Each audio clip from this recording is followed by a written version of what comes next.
intitulado Rota das Nascentes, apresenta fatos, relatos e uma bibliografia importante que te conduzirá a uma aula histórica contada por personagens relevantes do mundo acadêmico, mostrando que o Cerrado pulsa, resiste e nos ensina. Suas águas são o elo entre o futuro, passado. Cuidar delas é cuidar da nossa própria história. E aqui é essa nossa missão: conhecer, preservar e, sobretudo, contar a ecohistória, para que as próximas gerações conheçam um pouco desse lindo bioma. A região do DF preenche alguns requisitos para ser considerada como área interessante sob o ponto de vista do povoamento pré-histórico. O triplo divisor de bacias hidrográficas deveria ser, no passado remoto, bem como seria no século XVIII, um caminho inevitável para as migrações.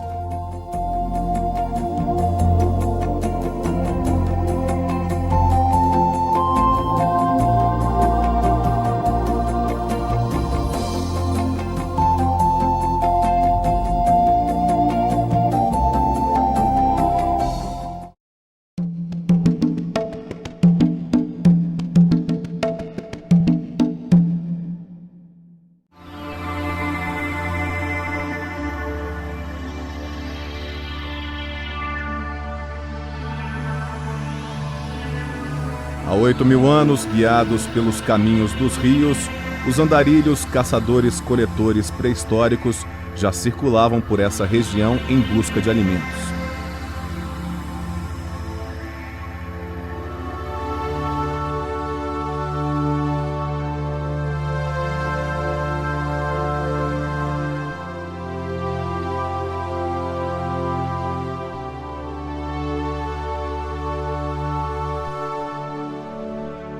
Professor, mas deixa eu te perguntar uma coisa, porque eles falam em 4.000, 5.000 anos. Essa rocha exposta, esse tempo todo, por que não era de outra? Que rocha é essa? Porque essa é uma rocha muito dura, né? É muito resistente. Mas mesmo sofrendo ação do intemperismo constante... Sim, o quartzo é um mineral praticamente incólume diante O quartzo ele não destrói quimicamente, ele só vai desagregando. Como ele está muito bem cimentado, né? Os grãos estão bem cimentados, a chuva leva milhões de anos aí para tirar uns grãozinhos aí. Milhares de anos, né? A chuva vai levando, é a força da natureza, né?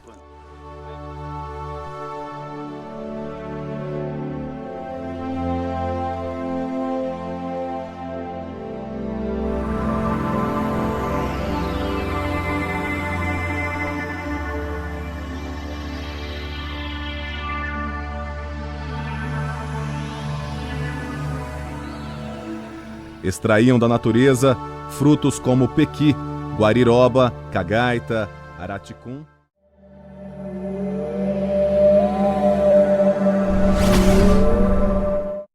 Quando houve as primeiras ocupações humanas do Planalto Central, nós ainda estávamos no curso da Idade do Gelo, da última Idade do Gelo.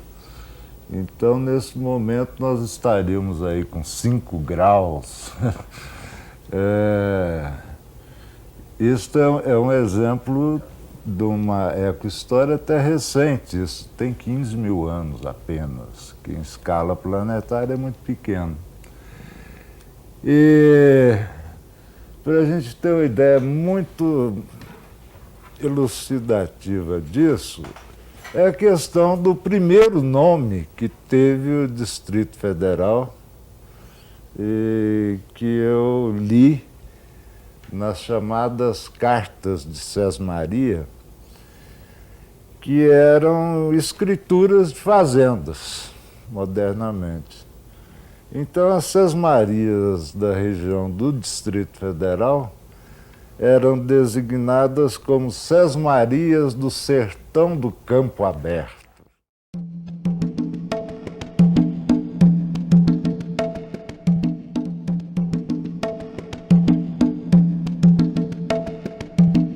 A primeira bandeira que chegou às terras dos Goiáses foi a de Domingos Luiz Grow e Antônio Macedo em 1590/93.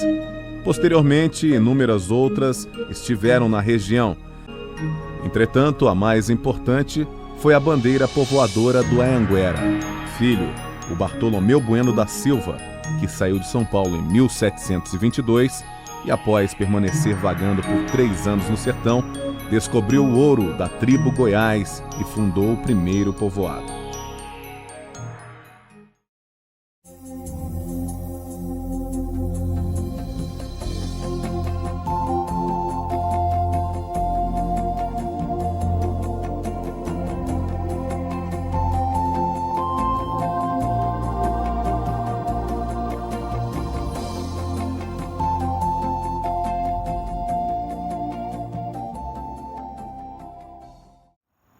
A coroa portuguesa, diferente da espanhola, conseguiu mapear o que hoje é o território brasileiro de maneira muito mais rápida, em função da absorção das técnicas de navegação e, naturalmente, do conhecimento de diferentes povos indígenas na circulação ao longo de todo o território. Enquanto na navegação ibérica o costume era sentar-se ao barco na hora de remar, no Brasil a postura era diferente, né, com os navegantes de pé. Então, graças à fusão ou à combinação dessas duas técnicas, rapidamente se identificou o que hoje é território do Brasil.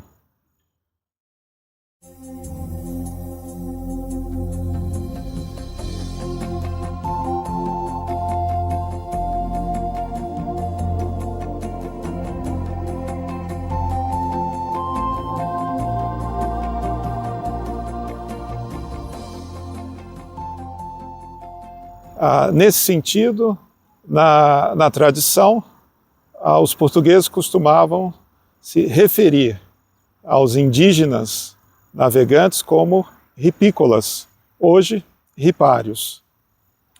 Destaque-se que os povos indígenas tinham grande destreza também na denominada navegação de cabotagem, ou seja, aquela mais próxima, né, tanto nos grandes rios como nos mares brasileiros. Tais técnicas foram incorporadas de modo muito acelerado pelos agentes da coroa portuguesa.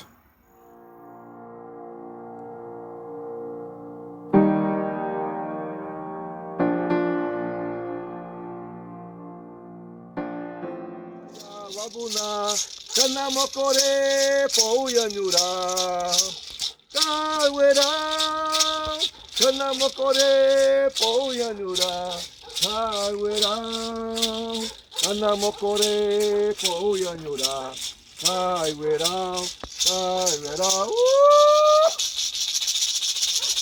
Vai me manawan.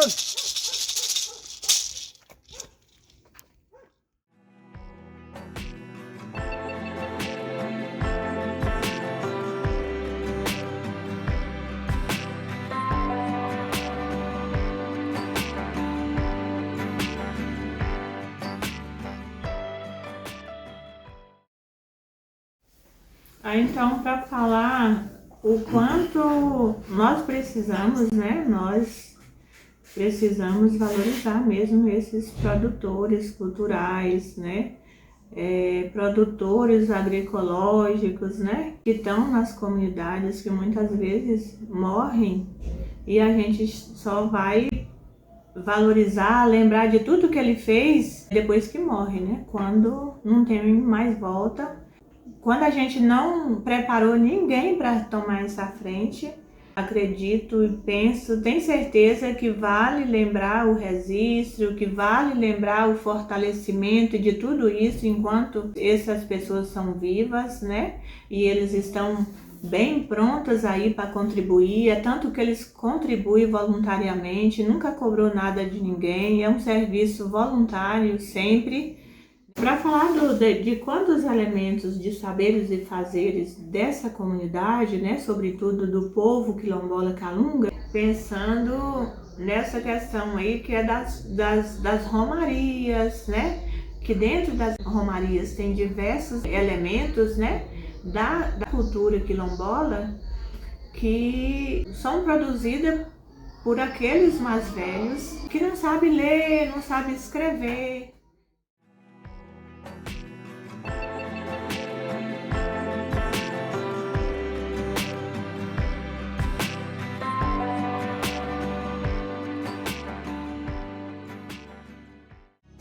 Imaginem essas comunidades aqui, nesse Cerrado, nesse Brasil Central, no século XVIII, no século XIX, o isolamento que essas pessoas viviam, né? E a importância das festas religiosas como um meio de interação social, né? Quer dizer, eu fico viajando às vezes porque eram grandes distâncias, eram povoados pequenos, isolados, o transporte era a cavalo, né? Quer dizer, isso tudo, esse isolamento criou uma cultura muito própria, né, dessa região do Centro-Oeste aqui, uma muito rica também essa cultura aqui. Pensem nisso que isso é viajante.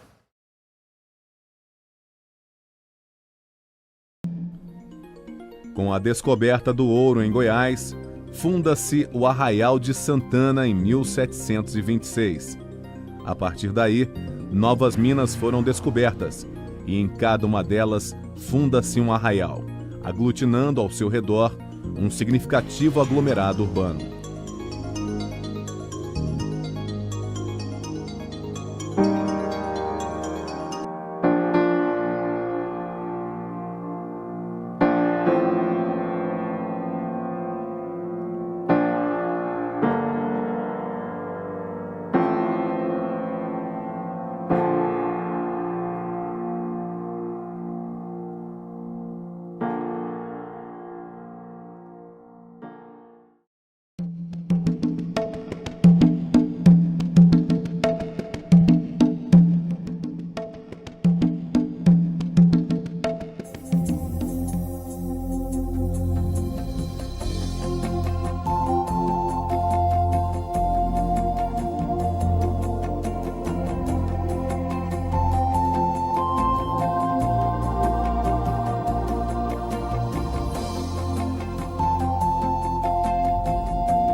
O bandeirante urbano de Couto Menezes deixou o seguinte relato: irão os meus novos bandeirantes dessas minas americanas pela picada da Bahia, que vai para Goiás, ao lugar mais alto da terra, de onde emanam 4 ribeirões, dos quais ficarão intitulados as suas cabeceiras. Estas, as principais do Rio Preto, no Arraial dos Couros, São Bartolomeu, Paranã e Maranhão. Urbano do Couto Menezes foi o grande bandeirante que reconheceu essa região detalhadamente no século XVIII, isso nos anos 1740, 1750. E o Urbano ele teve um papel muito importante, porque ele vai reconhecer aqui na região o Rio São Bartolomeu, o Rio Preto, o Rio Paranã e o Rio Mestre d'Armas, enfim. Ele já identifica o fenômeno de águas emendadas em pleno século XVIII.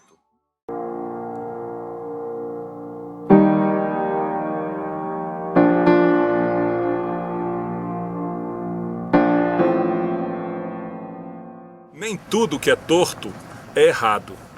Veja as pernas do Garrincha e as árvores do Cerrado. O Cerrado é um ecossistema muito próprio, é um ecossistema que é um milagre, porque o Cerrado é um ecossistema de adaptação a um solo pobre e a uma adaptação a um período muito seco e a um período muito chuvoso. Então eu acho que o Cerrado é um milagre. Então quando você olhar uma árvore do Cerrado da próxima vez, veja essa árvore como uma coisa incrível, incrível em termos de adaptação, né? Em termos de evolução de adaptação. Quanto tempo essas árvores se adaptaram, quanto tempo essas árvores levaram para se adaptar a esse clima e a esse solo do Cerrado.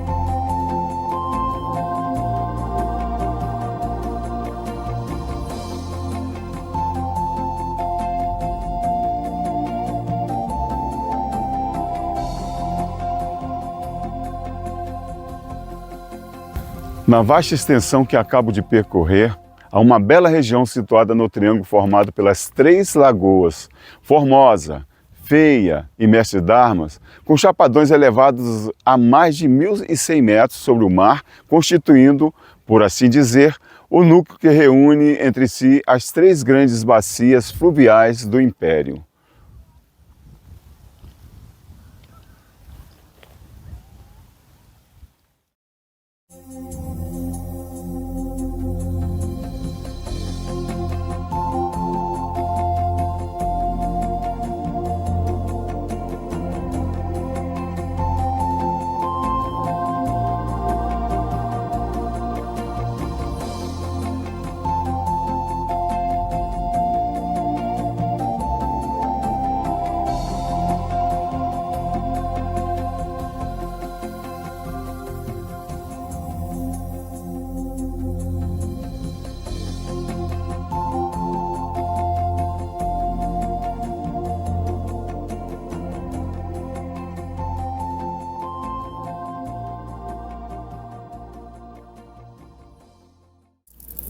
Entre as localidades apropriadas ao estabelecimento da capital, destaca-se um chapadão situado a 4 léguas da Vila Formosa da Imperatriz, na paragem onde, a menos de um tiro de fuzil uma das outras, se vêem as cabeceiras do Ribeirão Santa Rita, vertente do rio São Francisco pelo Preto, Bandeirinha, vertente ao Amazonas pelo Paraná e Tocantins, e Sítio Novo, vertente ao Prata pelo São Bartolomeu e Grande Paraná.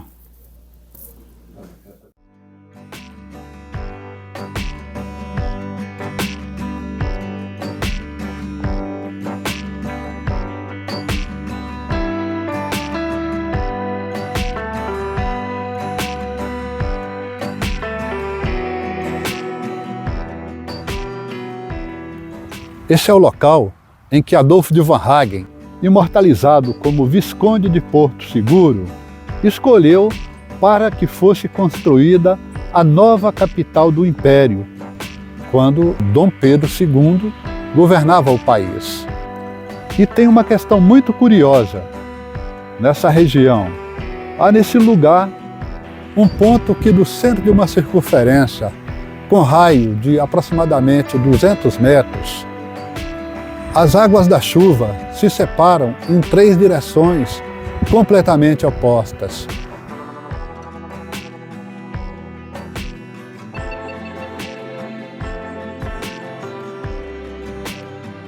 Em 1951, o Jornal do Planalto, editado em Formosa, apresentou a proposta de se construir aqui um obelisco triangular com suas faces apontadas para as 3 grandes bacias que nascem nesse chapadão, na época conhecido como Alto do Quitute e posteriormente recebeu o nome de Chapadão do Pipiripau.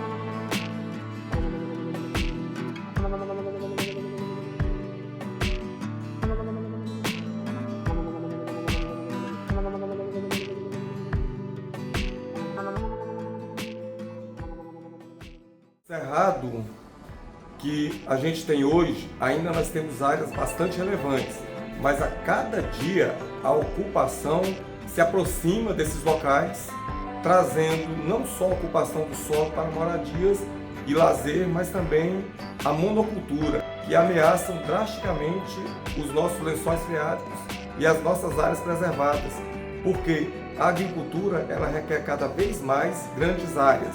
Então não tem como a gente permitir que o cerrado seja ocupado da maneira que está sendo ocupado.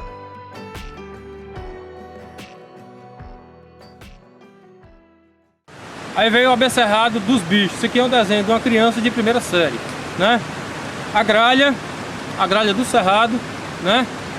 Aí o tema social da gralha, para não ficar só na cognição, passou a ser o Maria vai com as outras. Por quê? Gralha azul, gralha de topete. Uma grita e a outra repete, né?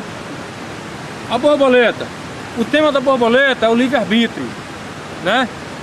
A gente fala aqui, ó. Borboleta, menina bonita, gosta de você, mas você não acredita.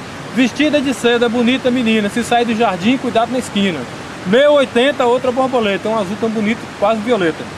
Então, o 1080 é um trocadilho que fala quando chegar na esquina, né? Cuidado, é o livre-arbítrio, né? Você tem várias chances, ou vai, ou vem, ou vai na contramão.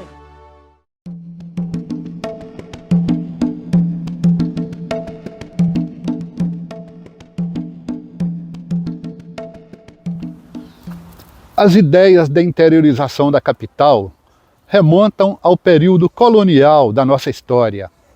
Mas foi durante o Brasil República que foram criadas as comissões de estudos para realizar pesquisas aprofundadas e, consequentemente, escolher a área que deveria abrigar a nova sede de governo. E a questão hídrica foi determinante nesse processo. Cumprindo o artigo 3º da primeira Constituição da República de 1891, o governo organizou a Comissão Exploradora do Planalto Central, chefiada pelo astrônomo belga Louis Cruz, com o objetivo de realizar os estudos para demarcar a área onde seria construída a futura capital.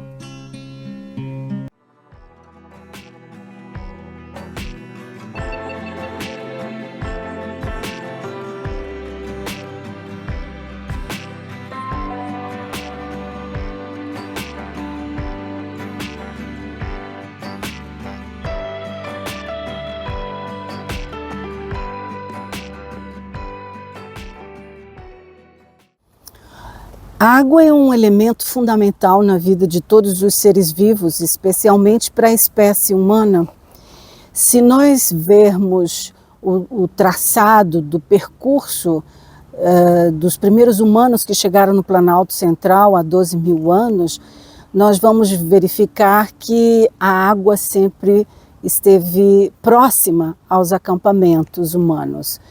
Durante o período da colônia, quando chegaram os bandeirantes no estado de Goiás e Minas Gerais, a água era um elemento também fundamental para a construção das vilas e posteriormente das cidades.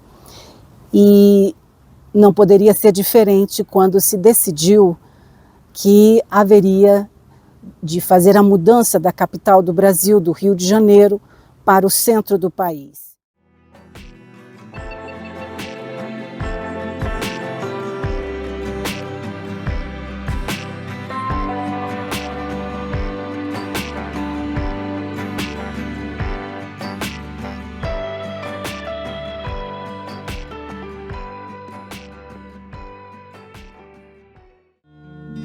Fica pertencente à União, no Planalto Central da República, uma zona de 14.400 km², que será oportunamente demarcada para nela estabelecer-se a futura capital federal.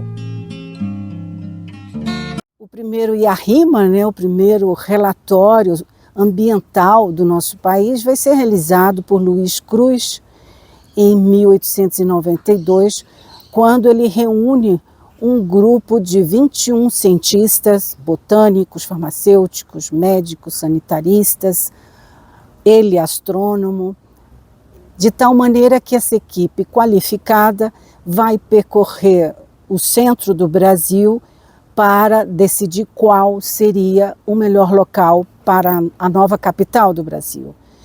E então ele divide esse grupo em 4 grupos e chama a atenção que um dos responsáveis, justamente pelo vértice sudeste do quadrilátero, que vai estar na região de Santa Luzia, hoje Lusiânia, vai destacar as riquezas naturais dos lugares por onde passaram, em especial a grande quantidade de água. Então, no seu relatório consta, encontramos grande número de cursos de água em qualquer dos trajetos, sendo os maiores o São Bartolomeu e o São Marcos, entre Palmital e Santa Luzia. E em seguida o Rio Descoberto, formado pela confluência próxima do Chico Costa, dos rios Maria do Ó, das Pedras e Jatobá. E vai ser justamente toda essa riqueza hídrica que vai definir o quadrilátero do Distrito Federal. Ao final do seu relatório, Luiz Cruz escreve o seguinte: o sistema hidrográfico da zona demarcada é com efeito de uma riqueza tal que qualquer que seja o lugar escolhido para a edificação da futura capital, encontrar-se-á sem grandes dificuldades água suficiente para abastecê-la. Então, a decisão era 2 lugares, o platô de São Bartolomeu ou onde estavam os rios Torto e Gama. A decisão final foi localizar o quadrilátero na segunda opção.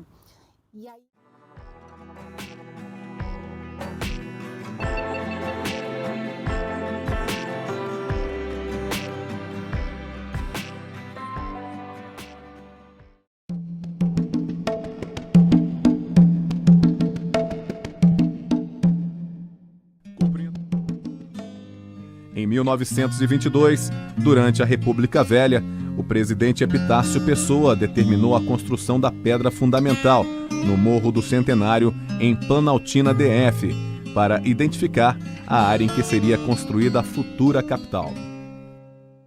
Dentro da oficialidade da transferência da capital, é o primeiro marco concreto, né, edificado, porque antes teve ideias, teve empreendimentos, mas concretamente foi a pedra fundamental.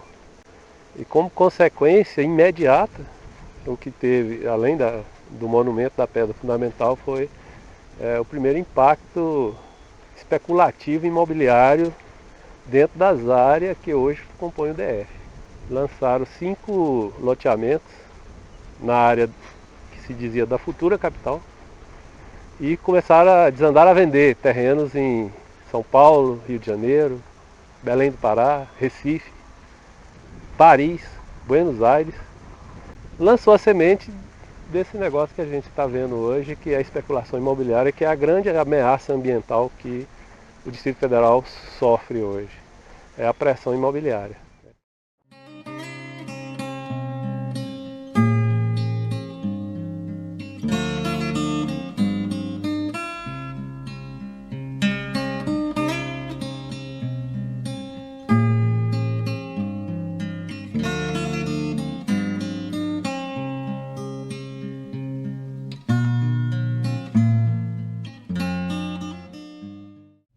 Percorrendo esse majestoso planalto, muitas vezes me detive a imaginar um novo Brasil, mais feliz e mais poderoso, quando do alto dos divisores das águas das bacias amazônica, São Franciscana e Platina, descerem leis e regulamentos tão naturais e tão límpidos quanto as águas que dali descem e correm para todos os sectores do horizonte e vão aos confins do território nacional. Dirigindo-nos à cidade de Planaltina, atravessamos o rio Torto, bastante volumoso com água cristalina, convidando a matar a sede. Seguimos pelo Vale Sobradinho para a Fazenda Lagoa Bonita, de propriedade do Dr. Osaná Campos Guimarães, vice-governador do estado de Goiás.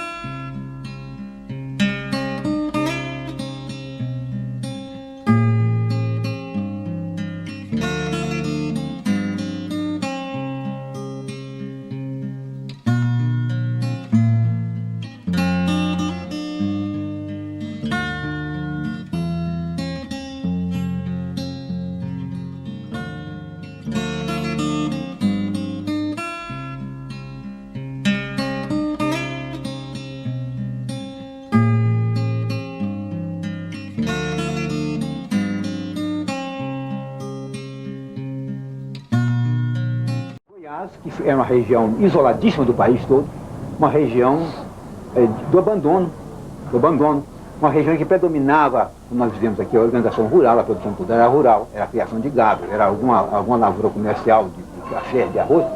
De um momento para outro se vê abraço com duas grandes cidades, primeiro com Goiânia, depois com Brasília. Então isso não deve ter sido um trauma fortíssimo sobre essa população, que é uma população agrária, uma população habituada. Nós somos agrários por nós próprios e também agrários pelas heranças de Portugal, porque Portugal foi um país agrário, sempre foi. E Brasília, finalmente, que deu uma face a toda essa região de Goiás, do Planalto Central, uma face completamente nova. Não tanto pela cidade em si, mas pelas vias de comunicação justamente. Que surgiram a partir de Brasília. Eu acho que uma via de comunicação moderna, como são as estradas asfaltadas hoje são uma rua. Ela urbaniza toda a região por onde passa. Urbaniza toda a região. As populações estão as urbanas.